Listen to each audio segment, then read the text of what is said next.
India Pakistan സംഘർഷത്തിന് പിന്നാലെ ഇപ്പോൾ പാകിസ്ഥാൻ ട്രംപിനെ വലിയ രീതിയിൽ പുകഴ്ത്തുകയാണ്. അവിടുത്തെ സൈനിക ഉദ്യോഗസ്ഥരും അതോടൊപ്പം തന്നെ രാഷ്ട്രീയ നേതാക്കളെല്ലാം ഒന്നടങ്കം ട്രംപിന് പിന്നിൽ അണിചേരുകയാണ്.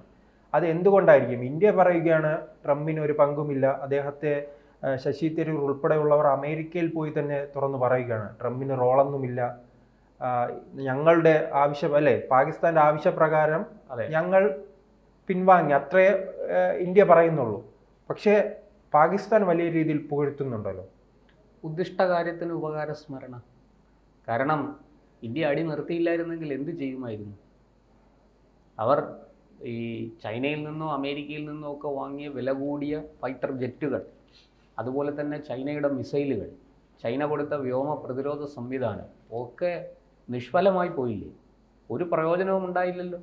തകർന്ന് തരിപ്പണമായി പോയില്ലേ? ആ 72 മണിക്കൂർ എന്നുള്ളത് ഒരു 24 മണിക്കൂർ കൂടെ പോയിരുന്നെങ്കിൽ പാകിസ്ഥാൻ്റെ സ്ഥിതി എന്താകുമായിരുന്നു?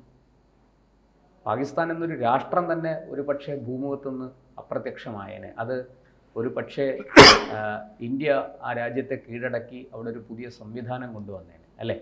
അത് അവർ ആദ്യം സഹായം ആവശ്യപ്പെട്ടത് ചൈനയോടാണ്. ചൈന കൈമലർത്തി. പിന്നെ അത് അമേരിക്കയോടായി. അമേരിക്ക പറഞ്ഞു, ഞങ്ങൾക്ക്, ട്രംപ് തന്നെ പറഞ്ഞതാണ്, ഞങ്ങൾക്കൊന്നും ചെയ്യാനില്ല, നിങ്ങൾ നേരിട്ട് സംസാരിക്കും, നരേന്ദ്രമോദിയായിട്ട് നേരിട്ട് സംസാരിക്കും. കാരണം ട്രംപ് വളരെ മുമ്പ് തന്നെ പറഞ്ഞിട്ടുണ്ട്, നരേന്ദ്രമോദി ഒരു ടഫ് നെഗോഷിയേറ്ററാണ്. അദ്ദേഹത്തിനോട് നെഗോഷിയേറ്റ് ചെയ്ത് വില പേശി ഒരു കാര്യം സാധിക്കുക എന്ന് പറഞ്ഞാൽ വലിയ പ്രയാസമാണ്. അദ്ദേഹം അങ്ങനെയൊന്നും വഴങ്ങുന്ന ആളല്ല. നമുക്കതറിയാം. അഭിനന്ദൻ വർദ്ധമാനെ ബലാക്കോട്ടിൽ ഇന്ത്യ വിമാനം, ജെറ്റ്, നമ്മുടെ യുദ്ധവിമാനങ്ങൾ ഉപയോഗിച്ച് സർജിക്കൽ സ്ട്രൈക്ക് നടത്തിയപ്പോൾ ഈ അഭിനന്ദൻ വർദ്ധമാൻ വിമാനം തകർന്ന് അവിടെ പെട്ടുപോയി. പാരച്യൂട്ടിൽ അവിടെ ഇറങ്ങേണ്ടി വന്നു. അദ്ദേഹത്തെ പാകിസ്ഥാൻ പിടികൂടി അവരുടെ കസ്റ്റഡിയിൽ വെച്ചു. ആ സമയത്ത് അന്ന് ഇമ്രാൻഖാനാണ് പ്രധാനമന്ത്രി. അന്ന് ഇന്ത്യ എന്താ പറഞ്ഞത്? 24 മണിക്കൂറിനുള്ളിൽ അഭിനന്ദൻ വർദ്ധമാൻ തിരിച്ചെത്തിയിരിക്കണം, അതിർത്തി കടന്നിരിക്കണം, അല്ലാത്ത പക്ഷം ഞങ്ങൾ വേണ്ടത് ചെയ്യും എന്ന് വെച്ചാൽ എന്തും ചെയ്യാൻ മടിക്കില്ല, ആണവായുധം വേണമെങ്കിലും പ്രയോഗിക്കും എന്നൊരു മെസ്സേജാണ് ഇന്ത്യ കൊടുത്തത്. അന്നത് മനസ്സിലായതുകൊണ്ടാണ് അമേരിക്ക വളരെ പെട്ടെന്ന് പാകിസ്ഥാന് മേൽ സമ്മർദ്ദം ചെലുത്തുകയും നിങ്ങൾ വലിയ നാശത്തിലേക്ക് പോകും, അതുകൊണ്ട് മര്യാദയ്ക്ക് ആ വൈമാനികനെ അങ്ങ് വിട്ടുകൊടുക്കുക എന്ന് നിർദ്ദേശിക്കുകയും ചെയ്തത്. പാകിസ്ഥാനും അപകടം മനസ്സിലായി, അവർ അതനുസരിച്ചു. അതുകൊണ്ട് നമ്മൾ പിൻവാങ്ങി. ഇപ്പോഴും അതുതന്നെയാണ്. ഓപ്പറേഷൻ സിന്ദൂരിൽ 3 ദിവസം 72 മണിക്കൂർ തുടർച്ചയായിട്ട് നമ്മളെടുത്ത് പിടിച്ചു നിൽക്കാൻ പാകിസ്ഥാന് സാധിച്ചില്ല. ആ പാകിസ്ഥാൻ നിലവിളിച്ചുകൊണ്ട് ചൈനയുടെയും അമേരിക്കയുടെയും ഒക്കെ പുറകെ നടന്നു. അവസാനം അമേരിക്ക പറഞ്ഞ്, നിങ്ങൾ നേരിട്ട് സംസാരിക്കും. അങ്ങനെയാണ് director general of military operations നേരിട്ട് ഇന്ത്യയുടെ DGMOയുമായിട്ട് സംസാരിക്കുന്നത്. ശരി, നിങ്ങൾ ശല്യത്തിനൊന്നും വരില്ലെങ്കിൽ ഞങ്ങൾ ഇവിടെ വെച്ച് അവസാനിപ്പിക്കാം. പക്ഷേ ഭീകരത അവസാനിപ്പിക്കാതെ നിങ്ങളുമായിട്ടൊരു ചർച്ചയില്ല. നിങ്ങളോട് ഒറ്റ കാര്യമേ ചർച്ച ചെയ്യാനുള്ളൂ, അത് ഭീകരതയാണ്. കാശ്മീർ വിഷയമൊന്നും നിങ്ങളടുത്ത് ചർച്ച ചെയ്യാനില്ല. ഞങ്ങൾക്ക് കാശ്മീരൊക്കെ ഞങ്ങളുടെ ആഭ്യന്തര പ്രശ്നമാണ്. ഞങ്ങൾക്ക് അവിടെ എന്തെങ്കിലും അഭിപ്രായ വ്യത്യാസം ഉണ്ടെങ്കിൽ അത് ഞങ്ങൾ പറഞ്ഞു തീർത്തോളാം. നിങ്ങളുടെ ഇടപെടൽ ആവശ്യമില്ല. മൂന്നാമതൊരു കക്ഷിയുടെ ഇടപെടൽ ആവശ്യമില്ല. ഇന്ത്യയും പാകിസ്ഥാനും തമ്മിലുള്ള, അമേരിക്കയ്ക്കും ട്രംപിനും വളരെ വ്യക്തമായിട്ട് അറിയാം, ഇന്ത്യയും പാകിസ്ഥാനും തമ്മിലുള്ള ഇഷ്യൂവിൽ മൂന്നാമതൊരു കക്ഷിയുടെ മധ്യസ്ഥതയ്ക്ക് വന്ന ഇന്ത്യ അപ്പം തന്നെ നോ പറയും. ട്രംപ് നാണം കേട്ടോ? ട്രംപിന് നാണക്കേടായോ?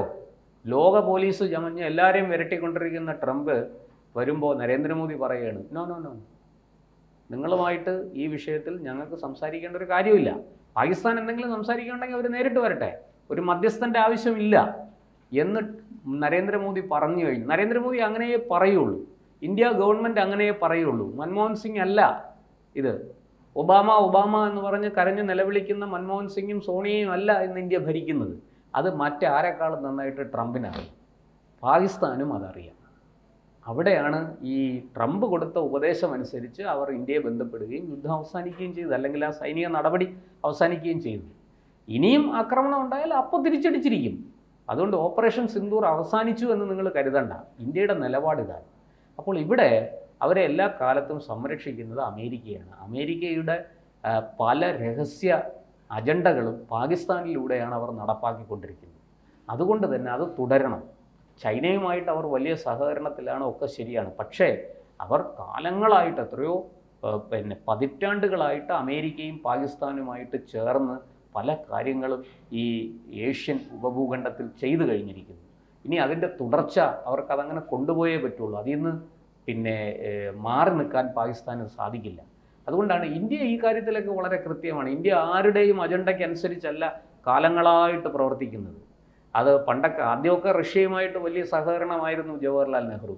പക്ഷേ പിന്നീട് ഇന്ദിരാഗാന്ധിയുടെയൊക്കെ കാലമായപ്പോഴത്തേക്ക് അതിൻ്റെ ശക്തി വളരെ കുറഞ്ഞു. ചേരിചേരാ നയം അക്ഷരാർത്ഥത്തിൽ നടപ്പാക്കിയത് NDA സർക്കാരാണ്. ഇപ്പോൾ നരേന്ദ്രമോദി നോക്കൂ, ഒരു പക്ഷത്ത് നിൽക്കുന്നില്ല. റഷ്യയും ഉക്രൈനുമായിട്ട് യുദ്ധം വന്നു, നമ്മൾ ആരുടെ പക്ഷത്ത് നിന്നു? ആരുടെയും പക്ഷത്ത് നിന്നില്ല. പുടിനോട് പറഞ്ഞു, ഇത് യുദ്ധത്തിൻ്റെ കാലമല്ല, ഇത് യുദ്ധത്തിൻ്റെ സമയമല്ല, നിങ്ങളത് മനസ്സിലാക്കണം. റഷ്യക്കെതിരെ ഉപരോധം പ്രഖ്യാപിച്ചു അമേരിക്ക. ഇന്ത്യ പറഞ്ഞു പോയി പണി നോക്കാൻ പറഞ്ഞു. റഷ്യയിൽ നിന്ന് നമ്മൾ ക്രൂഡ് ഓയിൽ ഇറക്കുമതി ചെയ്യും, അല്ലേ? ധൈര്യസമേതം. നമുക്ക് ആരെങ്കിലും നമ്മൾ ഭയപ്പെട്ടോ? ഒരിക്കലുമില്ല. പാകിസ്ഥാൻ ഈ സത്യങ്ങളൊക്കെ അറിയാം.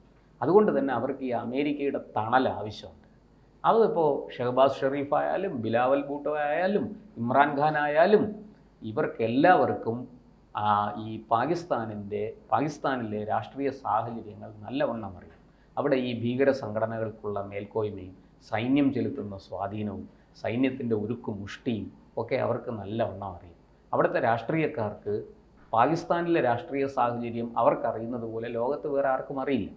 അതുകൊണ്ട് തന്നെ അവർക്ക് എല്ലായ്പ്പോഴും ഈ അമേരിക്കയുടെ സഹായം വേണം. കാരണം പട്ടാള അട്ടിമറി ഉണ്ടായി, നവാസ് ഷെറീഫിനെ പിടിച്ച് ജയിലിലിട്ടു. അമേരിക്ക ഇടപെട്ടു, നവാസ് ഷെറീഫിനെ വിടണമെന്ന് പാക് സൈന്യത്തോട് നിർദ്ദേശിച്ചു. അവരത് അവസാനം വിട്ടു. അങ്ങനെയാണ് അദ്ദേഹം രക്ഷപ്പെട്ട് ലണ്ടനിലേക്ക് പോയത്. പിന്നീട് കുറേ കാലത്തിന് ശേഷം അദ്ദേഹം തിരിച്ചു വന്നു. ഇപ്പോഴും അദ്ദേഹം രാഷ്ട്രീയത്തിലുണ്ട് അവിടെ. പക്ഷേ ഈ രാഷ്ട്രീയ നേതാക്കൾക്കൊക്കെ അറിയാം അമേരിക്കയുടെ സഹായവും പിന്തുണയും ഇല്ലാതെ മുന്നോട്ട് പോകാൻ സാധിക്കില്ല. എത്രയോ വർഷങ്ങളായിട്ട് അമേരിക്കയുമായിട്ട് ഉണ്ടാക്കിയ ധാരണയുടെ പുറത്താണ് അവർ മുന്നോട്ട് പോകുന്നത്, അവിടുത്തെ സൈന്യം പ്രവർത്തിക്കുന്നത്. ഇപ്പോൾ ഏഷ്യൻ ഭൂഖണ്ഡത്തിൽ പ്രത്യേകിച്ചും ഈ ഇന്ത്യയുമായിട്ട് അതിർത്തി പങ്കിടുന്ന ഈ ഒരു പ്രത്യേക പ്രദേശത്ത് എന്നും ഒരു അസ്ഥിരതയും അരാജകത്വവും ഒരു കുഴപ്പങ്ങളും സംഘർഷങ്ങളും ഒക്കെ ഉണ്ടായിക്കൊണ്ടിരിക്കേണ്ടത് പാകിസ്ഥാൻ്റെയോ ചൈനയുടെയോ ഒക്കെ അതിനേക്കാളൊക്കെ ആവശ്യം അമേരിക്കയുടേതാണ്. അമേരിക്കയ്ക്ക് ഈ ഏഷ്യൻ ഭൂഖണ്ഡത്തിൽ ഇന്ത്യയുടെയും റഷ്യയുടെയും ചൈനയുടെയും ഒക്കെ വളർച്ചയും മറ്റും അമേരിക്കയ്ക്ക് വലിയ തലവേദനയാണ്. അവരുടെ ഏറ്റവും നല്ല വിപണിയാണ് ഇന്ത്യ. അത് കൈവിട്ട് കളയാൻ അവർ തയ്യാറല്ല. അതുകൊണ്ട് തന്നെ എന്നും ഇത്തരം അസ്വസ്ഥതകൾ ഉണ്ടാക്കാൻ അവർ ശ്രമിച്ചുകൊണ്ടിരിക്കും. അതിന് പാകിസ്ഥാനെ പോലുള്ള രാജ്യങ്ങളെ കരുവാക്കും. ആ കരുക്കൾക്ക് ആരാണോ തങ്ങളുടെ നീക്കങ്ങൾ നിയന്ത്രിക്കുന്നത്, ആ നിയന്ത്രിക്കുന്ന ആ യജമാനനോട് അങ്ങേയറ്റത്തെ ഭക്തി ഉണ്ടാകും.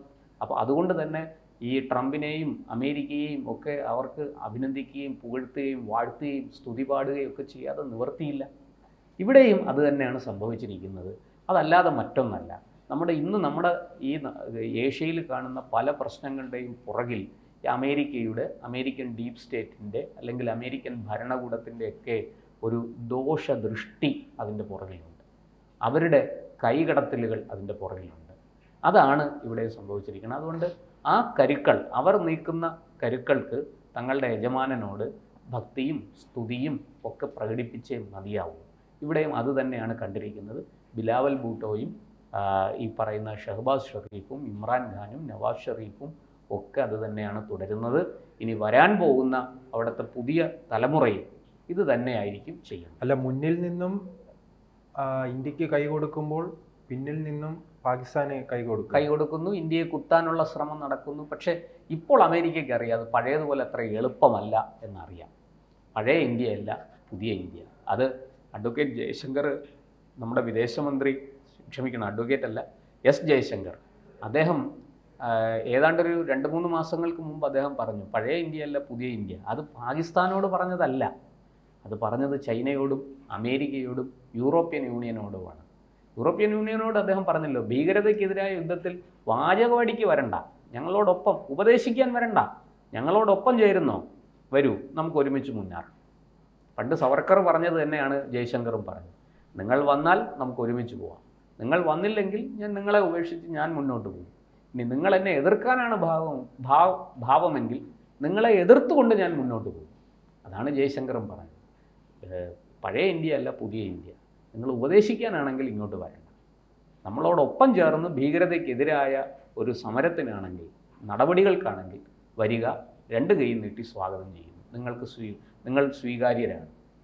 ഇത് ഇന്നിപ്പോൾ ലോകരാഷ്ട്രങ്ങൾക്കെല്ലാം മനസ്സിലായിട്ടുണ്ട്. പാകിസ്ഥാന് മറ്റു വഴികളില്ല. അതുകൊണ്ട് ഇങ്ങനെ അമേരിക്കയെ താങ്ങി നിന്നേ മതിയാവും.